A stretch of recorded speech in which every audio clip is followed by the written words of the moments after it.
Good morning friends, welcome to my YouTube channel English Notes. Today I am going to explain you the lesson A Letter to God.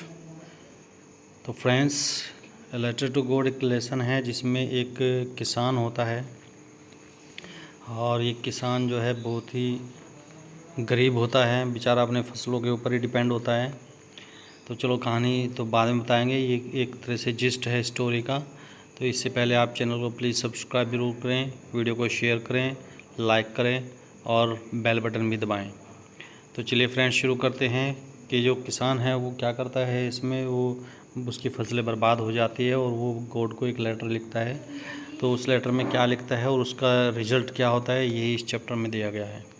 तो friends चलिए शुरू करते हैं। This chapter is about a farmers firm faith in God. यानी कि जो chapter है, lesson है, ये एक किसान के भगवान में पक्के विश्वास के बारे में है।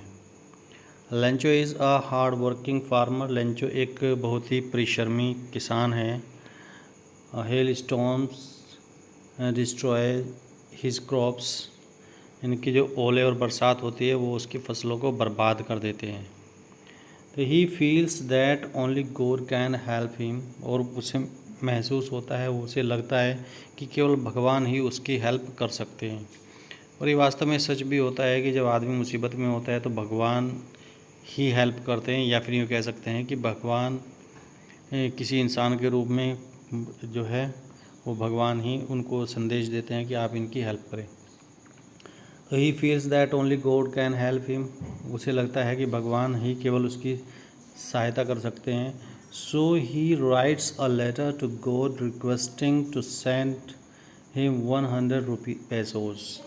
इसलिए वो एक लेटर लिखता है भगवान को और उसमें प्रार्थना करता है कि भगवान मुझे 100 पैसे भेज दीजिए।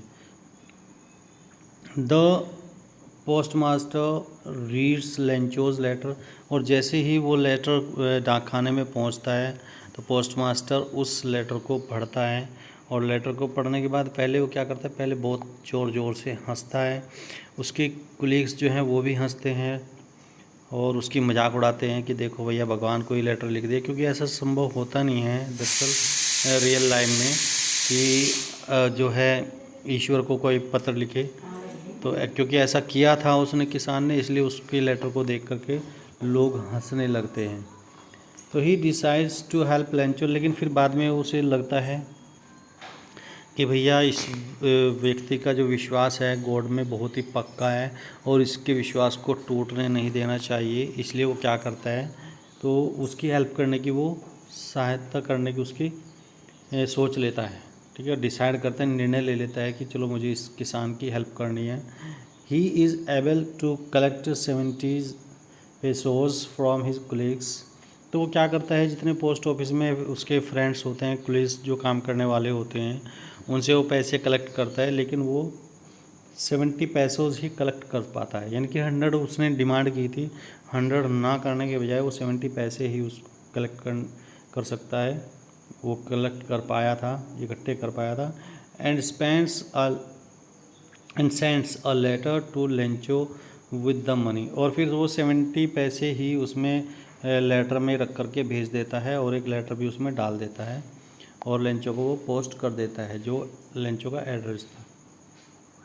तो Lencho gets angry on counting the money and feels that the post office employees have taken some of the money God sent him.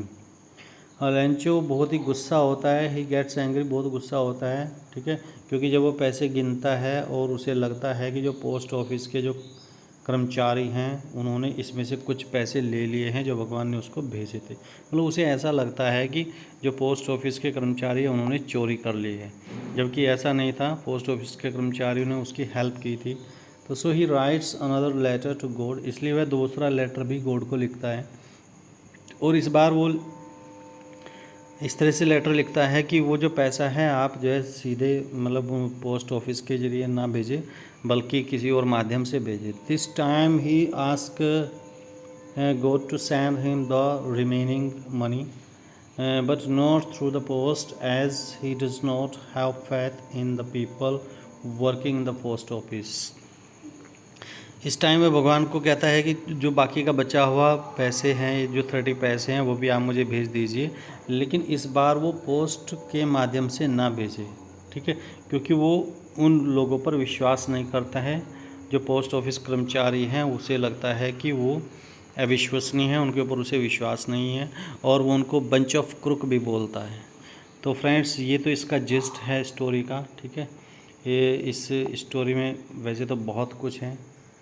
जब शुरुआत में जो स्टोरी में दिखाया जाता है, वो क्या करता है कि वो अपनी फसलों को देख करके बहुत खुश होता है। उसे लगता है कि मेरी इस बार बहुत अच्छी फसल होगी, अगर एक बरसात और मिल जाए। तो धीरे धीरे बरसात होनी शुरू हो जाती है। फ्रेंड्स, मैं थोड़ा सा जस्ट आगे और बता रहा हूँ जिससे कि आपको ये स्टोरी थोड़ी सी क्लियर हो जाए। तो क्या होता है फ्रेंड्स, बरसात होने लगती है और उसे भी बड़ा आनंद आता है। वो थोड़ा बरसात में भीगता भी है। मोटी मोटी बूंदें होती हैं, ठीक है, लगभग सिक्के के आकार की जो बूंदें होती हैं, वो सिक्के के आकार की बूंदें होती हैं। वो अपनी बॉडी पर उसको बूंदों को ले भी लेता है, ठीक है, एंजॉय करता है। लेकिन धीरे धीरे क्या होता है कि ओले पड़ने लगते हैं, बरसात ज़ोर से होती है, हवाएँ चलने लगती है और उसकी फसल बर्बाद हो जाती है। जब उसकी फसल बर्बाद हो जाती है तो वो देखता है कि अब मैं क्या करूँगा, मैं क्या खाऊँगा। भगवान, अब वो परेशान होता है तो उसे लगता है कि अब मेरी कोई हेल्प नहीं करेगा, तो केवल भगवान ही हेल्प करेगा। इसलिए वो भगवान को एक पत्र लिखता है।